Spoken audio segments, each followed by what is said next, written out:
त्रयोदशोऽध्यायः 31st verse of the 13th chapter. यदा भूतपृथग्भावम् एकस्थम् अनुपश्यति तत एव च विस्तारं ब्रह्म सम्पद्यते तदा. So this is the verse. यदा भूतपृथग्भावम् एकस्थम् अनुपश्यति तत एव च विस्तारं ब्रह्म सम्पद्यते तदा. 32 வந்து அனாதித்வாத் நிர்குணத்வாத் பரமாத்ம அயம் அவ்யயः शरीरस्थोऽपि कौन्तेय न करोति न लिप्यते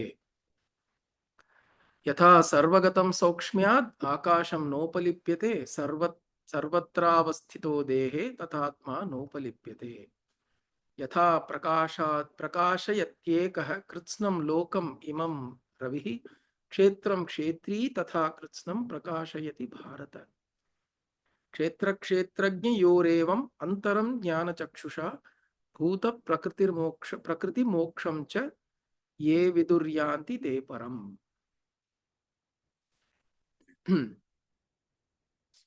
So this with these five six verses the chapter comes to an end. But so beautifully he explains. In fact, Krishna repeats many things in this chapter. If you notice the way he keeps saying the same thing repeatedly, the difference between kshetra and kshetrajna, right? The difference between the one who is, what is the field of operation and what is this the knower of the field, the one who knows that there is a field. So this kind of the explanation he is trying to now further establish with Arjuna, where he is saying yada bhuta pratak bhavam ekastham anupashyati. So this this one thing that is existing, ekastham anupashyati, means situated in one place. It is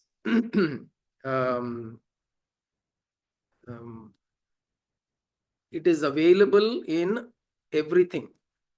One who is able to see this, he attains Brahma Sampadyate Tada.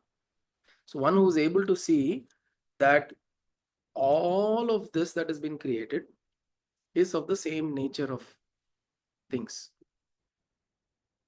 One who is able to see this is able to understand Brahman.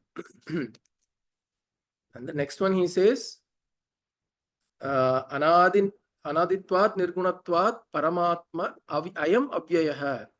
So this Paramatma is imperishable.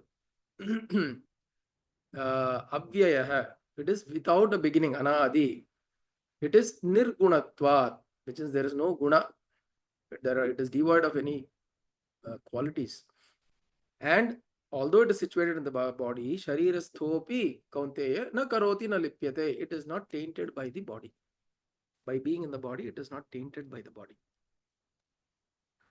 And then 33 says Yatha Sarvagatam Saukshmyat Akasham no lipyate, nopalipyate. So in the way how in Akasha, in space, there are objects in space, but space itself does not get tainted by the objects themselves.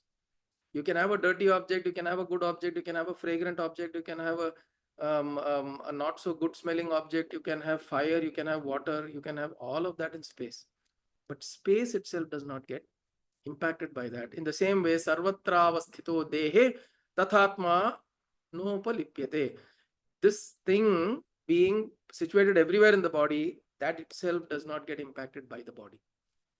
Whatever the body and the mind, wherever there's a mention of the body, it means all the indriyas, the body, sharira, all the panchakosha, basically all the panchakoshas. Any changes, anything that happens, vikaras happen, and that it does not impacting the atma. That atma, tathatma, nopalipyate, that does not stick onto it. And he says, Yatha prakashatyekah kritsnam lokam ivam ravihi kshetram kshetri tatha kritsnam prakashayati bharata. So as how the sun sitting in the center of the solar system is illumining the whole solar system, This soul, this Atma, illumines the entire body with the consciousness. And then it says, Kshetra Kshetrajnyo Yorevam Antaram Jnana Chakshusha. So one who's able to see the difference between Kshetra and the Kshetrajna, who's able to recognize the Kshetrajna as the subject. Bhuta Prakriti Moksham. Bhuta Prakriti Moksham. He gets released from this Prakriti, which is of this elemental Prakriti. Ye Viduryanti Te Param. He attains to the Supreme Lord. So basically, he is saying that one who's able to see this difference, and he is bringing again and again the mind to, he's giving examples. He's saying like how the sun is there and illuminating everything. This Atma is sitting in the body and giving energy, giving consciousness to everything that is happening. But that in itself is not tainted. That in itself is not, it is like the, it is the, it is, it powers the body and the mind and the intellect, everything, the emotions, the thoughts, feelings. But in itself, it does not get impacted by that. It is like the battery, right? The battery, because of the battery, the car moves. But in itself, the battery doesn't move. The car is moving. The body moves. The Atma doesn't move anywhere. The Atma is as it is. It is where it's just situated there. It is powering. Now, you can't go and blame, for suppose the car goes and rams into a tree, you can't blame the battery. You go and tell the battery, because you are powering, the car went and rammed into a tree, I bumped into a man, walked or ran over an animal. No, it's got nothing to do with that. Right? Or if the person is feeling very nice inside the car, the air condition is feeling very kulugulun jalia, he is feeling very nice. He can't go and praise the battery. Oh, because of you, I'm having such a beautiful time. Or if the air conditioning doesn't work, things don't work in the car, you can't go and attribute. Of course, if the battery doesn't work, these things will not work. Then you can blame the battery. Because battery doesn't work, these things will not work. But you can't attribute the advantages and disadvantages that occur in the utility, in the application of it. Right? The application of the power that comes from the battery, you can't attribute that application to the battery itself. It's like electricity. You can use electricity to drive your machinery, or you can use electricity to electrocute somebody. அதுக்கு பாவம் புண்ணியம்லாம் கிடையாது. That doesn't have any papa punya. None of that is there. No, na lipyate, na upalipyate. It does not get tainted by any of this action. And this is where we have a lot of confusion. And Bhagavan says, you are that. You are that substance, that entity, which is devoid of all gunas, devoid of all papa, devoid of all punya, devoid of all influence or impact or affectation. You're devoid of all that. But we don't experience that. We experience everything. And then we are told you're doing papa, you're doing punya, idella nalla karyathu, because you've done good things, you're getting good things. Because you're doing bad things, you will get bad things later. Today you're suffering because you did something bad. And then you're like, but Krishna said, I am not doing it. None of this is, it doesn't taint me. So this is the difference, and this is what he's pointing out. In the sloka, he's saying, Yada bhuta pratak bhavam ekastham anupashyati. No, before that, prakritam, he says here, right? Sharirasthopi kaunteya na karoti na lipyate. This substance, this particular entity does not do anything. Now then, who is doing it? That's the question. See, if the battery is in the car, it doesn't necessarily mean that because the battery is there, car should start moving. Somebody has to do ignition. Somebody starts the car and then it moves. Right? Which means battery is powered, the charge is there, or fuel is there. If you turn on, you make it move with intention, it will move. Otherwise, it will be there as it is. It is not going to complain that the car is not moving. Why you filled me with petrol and I am not moving? What do I do? Waste up. Battery is not going to come and complain. In the same way, this Atma does not care actually. It doesn't care what you do. This is what Krishna is saying. It doesn't care what you do. In reality, nothing sticks onto it. What happens is there are layers over us, which is identity. That layer affects us. That layer is what we think we are. It is like a beautiful example where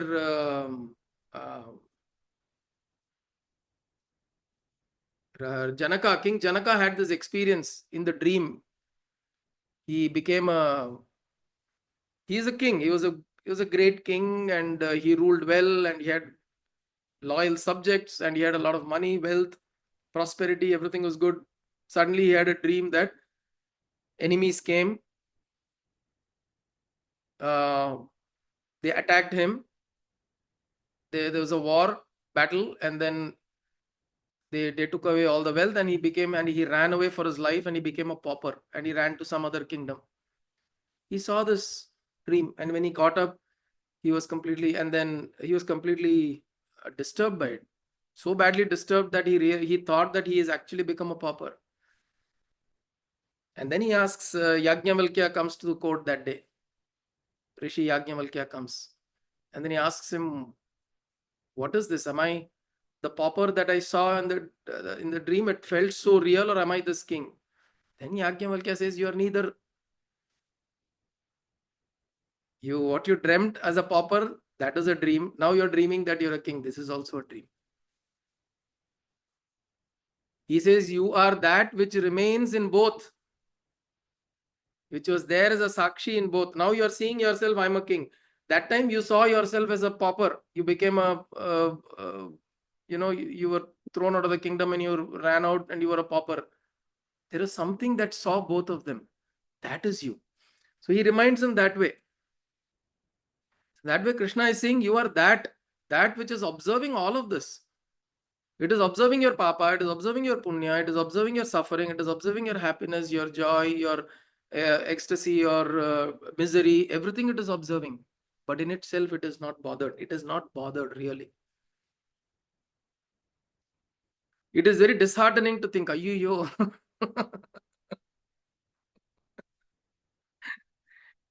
It is disheartening to think, oh my God, I'm studying so much this, that, Atma is everything, Paramatma, bliss and all that. It doesn't bother about me now. Then there is nowhere to go. This is why gurus say, if you're looking for solace, don't come to me. Solace, anybody in the world will give you acho, solace you'll get. If you want solution, come to me. Don't come to me for solace, for solution.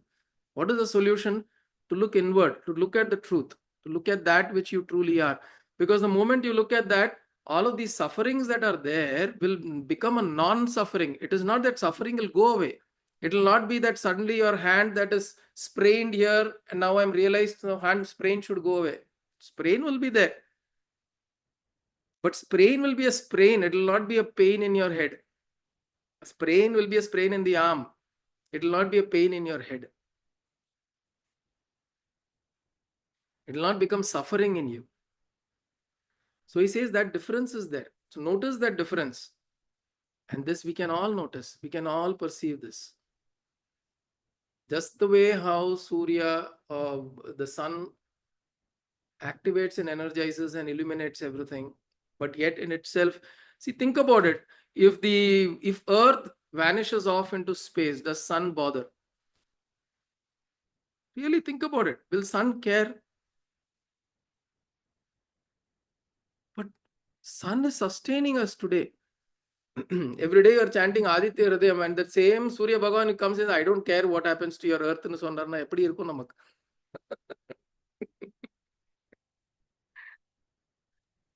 Same time, after getting so much of energy, it still has energy. It continues, Amma. It is still, every day there are so many solar flares that are coming out of the Surya Bhagavan, but it's still, there is enough in it to sustain maybe 100 Earths. So it doesn't have a problem. Same thing we should understand. See, what we need to know is, on one side, it is important for us to know and think that yes, there is Bhagavan who's caring for me, who's loving me, who's taking care of me, and who's responding to my devotion. It is important to experience that exchange of love and exchange of devotion. But at the same time, we should also know that this Bhagavan, who we look upon as this Bhagavan, his ultimate interest in us is our moksha, not our silly things. Not our silly things, right? Oh, I didn't get my promotion. Oh, what will happen? You work out these things. There's nothing that is stopping you to work out these things, but don't make it a life issue. It is not a life issue. You have to do it. You have to figure out. You'll have struggles in office, you deal with it. You have things with struggle with your children, deal with it. But not a life issue. Yes, Gayatri? So Anna, can we understand this as long as we are in the path of moksha, or like in the realization or understanding or learning, so அந்த பாத்துல ஏதாவது difficulty இருந்தா பகவான் and he will help us into it. இந்த மெட்டீரியலிஸ்டிக்கா இருக்கக்கூடிய எந்த இஷ்யூவை போய் சும்மா சும்மா போய் கேட்டுட்டு இருந்தா he will not bother about it அப்படிங்கிற மாதிரி செப்பரேட் பண்ணி புரிஞ்சுக்கலாமா? No, that is not what I meant. What I meant was, whatever you ask, Bhagavan will give you. Right? Which is why you have a Ravana also who got so much wealth and so much of this thing. You have so many Asuras also who got what they wanted. They asked the same Bhagavan, right? Dhruva asked Bhagavan, he did at the age of 5 or 6, he sat down, he did Om Namo Bhagavate Vasudeva, he got the Sakshatkar of Narayana and Vishnu. What is the big deal? Bhasmasura also got the vision of Mahavishnu. Madhukaitaba also got the uh, Asuras, they got the vision of Mahavishnu. What is the difference? They also get, he also gets. Why do we say Dhruva is better and Madhukaitaba are bad? They also get. You look at the Lalita Sahasranama, Bhandasura gets the vision of or the this thing of Lalita Tripura Sundari. Correct. Not only Kalidasa is not getting Shamala's Devi's vision. So many Asuras are getting Shamala Devi's vision. But they are getting a vision to get destroyed.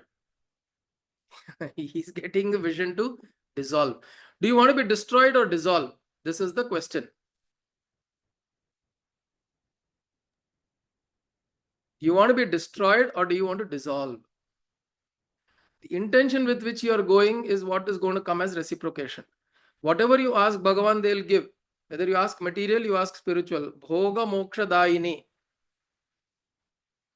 Bhukti mukti daini. Swarga apavarga daini. You'll give both bhoga and moksha. There is no parapaksha mein kadaya. This is the story of, if you remember, the Suratha and the Samadhi story in Devi Bhagavatam. In Devi the Chandi Patha. Devi Mahatmyam. Mahatmyam. Devi Mahatmyam. Suratha and Samadhi, this is the story we discussed during Navaratri. Yeah. Sometime. During Mahishasura Mardini. Yeah, you're right. So that is the idea. What is happening there? You ask what you ask, he'll give. Why? Because he really doesn't care about it. Honestly, think about it. You're so passionate about, I want a certain thing. For that, he will give you that. You're passionate about him, he'll give you that. You're passionate for him so that you get something, that also he'll give. What I mean he doesn't care is there is no parapaksham, there is no discrimination done by Bhagavan. There is no bias. In fact, in Bhagavad Gita it appears, Bhagavan says, I don't do bias towards anybody. Everybody is equal to me. At the same time, he says, my bhakta is very close to me. What does it mean? Sounds contradicting, right? He says, I have no bias towards anybody.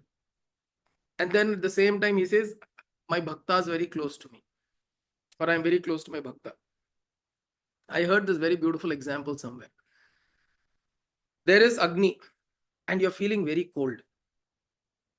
Agni is at a distance, and you are sitting here. There is another person who's also feeling cold. He gets up, walks towards the Agni, sits there. He enjoys the warmth of the Agni. Now, is Agni biased towards him? It is not. Agni is the same to him and you. But because he went close to the Agni, he gets the effect of Agni. He gets the positive effects of that Agni and he's feeling warm and cozy. So you can't blame Agni there. Agni is the same. You take the effort to go to Bhagavan and you get the warmth or the wrath. You want the warmth or the wrath of Bhagavan is a question. All the asuras got the wrath of Bhagavan because they went with the wrong intentions. So they face the wrath of nature. But you go with love and devotion, you get the warmth of Bhagavan. So it is with what intention we go, it reciprocates. That's because, you know why? Because Bhagavan is truly within you. The problem is we think we are going somewhere to Bhagavan, we are going nothing. There is no going. Where do you go? It is right inside you. It is all responses to your state of mind that is happening inside. It is reflecting on the outside. You're in the most nasty mood. You will see somebody will come and irritate you.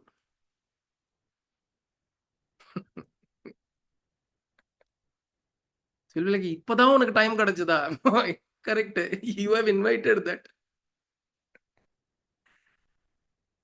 They are God-sent people. When you're in a nasty, irritated mood, somebody comes and triggers even more irritation. They are God-sent. Who is this God? Sitting inside you only. You have created an environment in the outside. So, Krishna is saying, this particular entity that is inside is observing, it is powering, it is enabling. Bring your attention to that. Don't keep your attention on the things that are happening. Don't keep your attention on the like space. Bring your attention to space. Don't look at the objects in space, he's saying. Bring your attention to that chit within you, that Atma Swarup, Atma or Chaitanya that is within.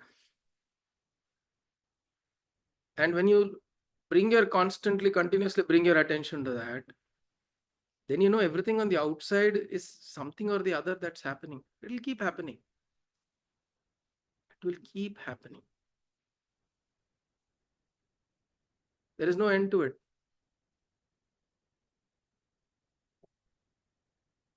Really, what have you seen an end to in this world? Even for whatever number of years we have lived, even if you ask a 15-year-old child, it will say something or the other keeps happening. What happened to me 5 years ago is happening again. 10 years ago, it's happening to me again.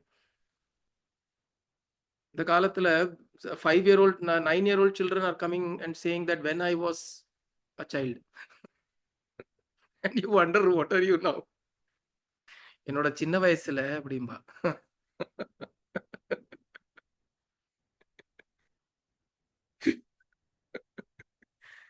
ரொம்ப சீரியஸா they'll come and say. Because they have the sense that there are things that are happening. Continuously, there are so many things. They already feel that there are so many things that have happened. So even 6 years, 8 years, 9 years, they feel like, oh my God, I've lived for so long. That experience is there within us. We are just trying to, we don't pay attention to it. Because we are just focused on looking at the next new thing that I want.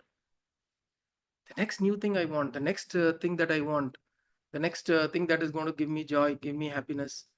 Not knowing that the a million other things that we didn't give me that joy, didn't give me that satisfaction, didn't give me that contentment. The million and one thing is not going to give me that. That understanding, Bhagavan is saying, look at it that way. And the more we learn to go into that space within us, it may sometimes feel very dry. Suddenly, oh my God, then what is this life all about? What is this all about? What am I doing? What is it? There is no purpose. If I don't have to work for my family, what is the purpose of my life? It is okay to investigate that. Don't give up that investigation. See, look at this whole Bhagavad Gita. It starts from distress. It starts from depression. It starts from Vishada Yoga. So Vishada can lead you to realization. It is actually a beautiful sprouting of it's a pathway. If you look at it, Vishada is a pathway. Don't ignore it, but pursue. Perseverance is important, not giving up. See, Arjuna could have said, "Eppa patal, no, no, no, no." This Krishna is constantly talking and bore can say that, right? He can say, "Oh, yo, Krishna, if I go and ask him, he'll tell me 100 things. I don't want to ask him." A lot of people do that also, right? If I go to my guru, if I ask, suddenly he'll give me 10 answers. We are tired of listening to answers, but still we have questions. And sometimes we stop going and seeking an answer because we become tired. And also it's very interesting. There are times we have come to a point where we know what answer will come also.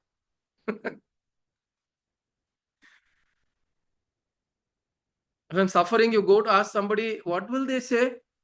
This is what they will say. And I know that answer. முத்து சுவாமி ரொம்ப அழகா சொல்லுவாரு. அது சொல்லுவாரு, கஷ்டம் வந்தா பகவானை thank பண்ணுங்கன்னு வரும். 2 இது. அது ஒண்ணு உங்க பாப்பம் போகும். 2வது நீங்க பகவானை நினைக்கிறதுக்கு உண்டான ஆப்பர்ச்சுனிட்டி அப்படின்னு. Opportunity it gives you. Absolutely. That is true.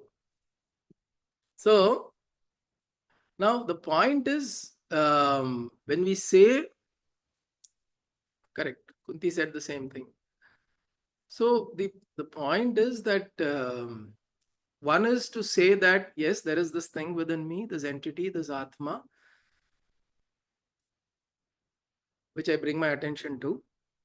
And I should find that space in my mind, in my heart, in the house, in my area, in my place, wherever I am. I should find the space of silence where I can go and touch that. Because it's a very silent, subtle thing. Saukshmyat. Saukshmyat, right? Saukshmyat means it's very subtle.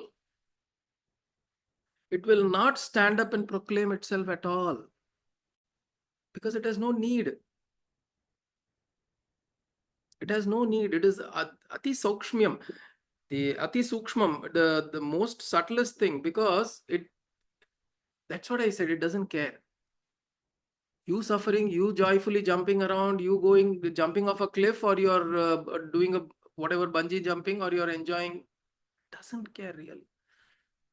It is simply observing. But it is not jada. Understand this. It is Chaitanya. The difference between jada and Chaitanya is what? Jada is not conscious that it is observing. It is there. Chaitanya is consciously observing. And then we may think, is there joy in that? Is there happiness in that? Because we have not touched it. If we have touched it, then we know that there is this joy, there is this silence, which is like a lahari, Shivananda lahari, Saundarya lahari. It is like a oot, like a well springing out water. It will keep coming. We just have to be patiently there observing. Because once we know, see, how does this happen? From the outside, like Bhagavan is saying, Kshetra, once you know the Kshetra and the Kshetrajna difference, once you know this difference and know that the Kshetra is not going to give me what the Kshetrajna can. Kshetrajna is who? That is me. He's saying that is you. He is talking of it, Kshetrajna in the third person, the Purusha, Kshetrajna, Atma, all in the third person. But what is that? That is I. You start looking at it as a third person, and then you slowly come and see, what is this thing that they are all talking about? And the joy that this gives is inexhaustible. That is the thing. That is why I was talking to somebody in the last week satsang. I was telling, this is the most ordinary thing. We are always, our mind is wanting some extraordinary fireworks. Like in Dubai, you see chumma fireworks. You don't know why. Suddenly you will see fireworks and then you have to go and check what festivity it is today. We don't know.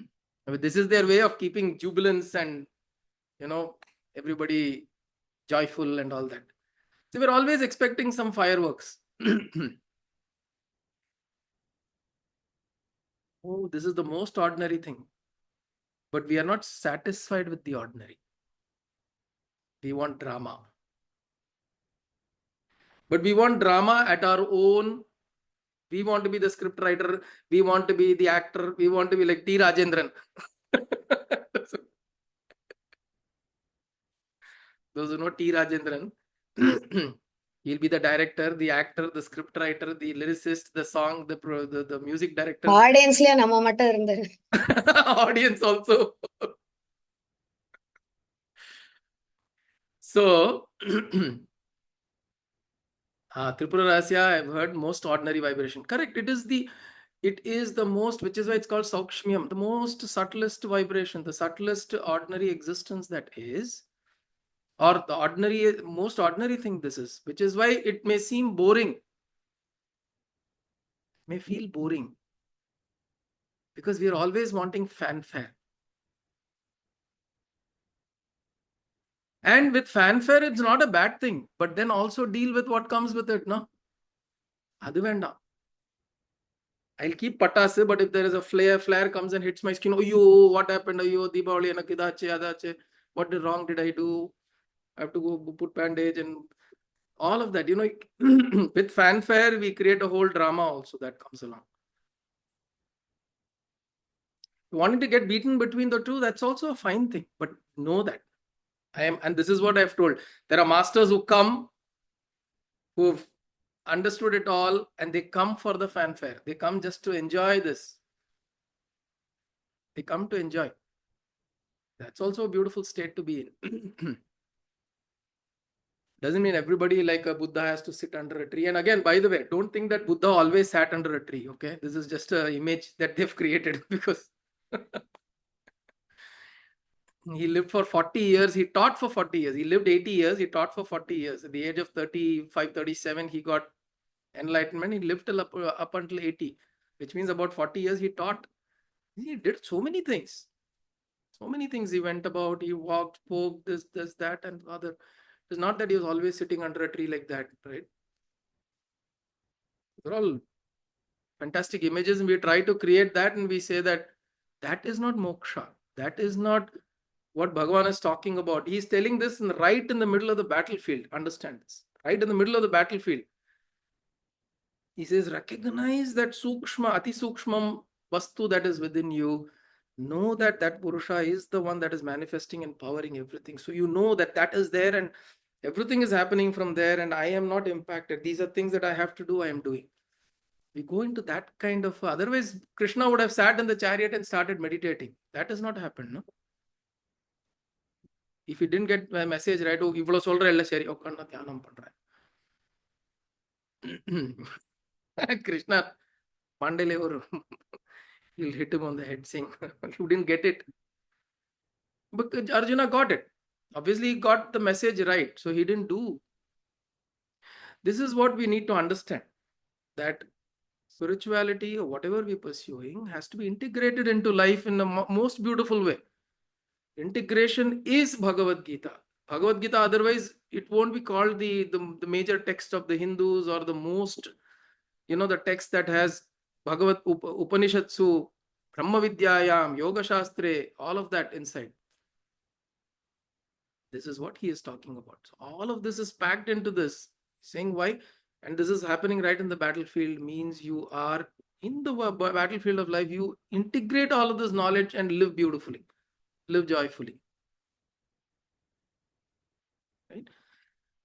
So that is the chapter 13. We'll just chant 31 to 35 once and then close the chapter. Yada bhuta pradak bhavam ekastham anupashyati tata eva cha vistaram brahma sampadyate tada anaditvat nirgunatvat paramatmayam avyayah sharirasthopi kaunteya न करोति न लिप्यते यथा सर्वगतं सौक्ष्म्यात् आकाशं नोपलिप्यते सर्वत्रावस्थितो देहे तथात्मा नोपलिप्यते. Nothing sticks on to me. यथा प्रकाशयत्येकः कृत्स्नं लोकम् इमं रविः क्षेत्रं क्षेत्री तथा कृत्स्नं प्रकाशयति भारत. क्षेत्र क्षेत्रज्ञयोर एवं अंतरम ज्ञान चक्षुषा भूत प्रकृति मोक्षम च ये विदुर्यांति ते परम. Know the difference between this. The jnana chakshuhu, have this understanding. Jnana chakshu is not some third eye coming out of your forehead, right? That will not happen. If that happens, please go to the doctor.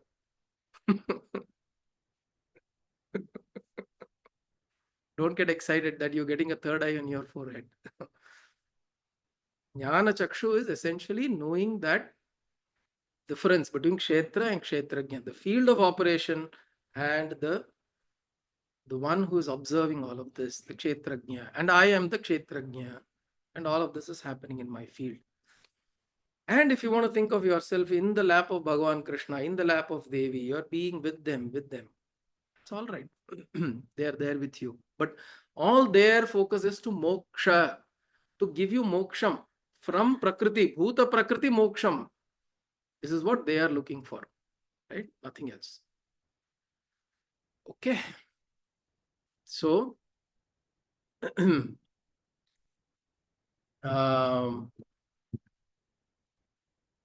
so that is the 13th. Trayodashodhyayah.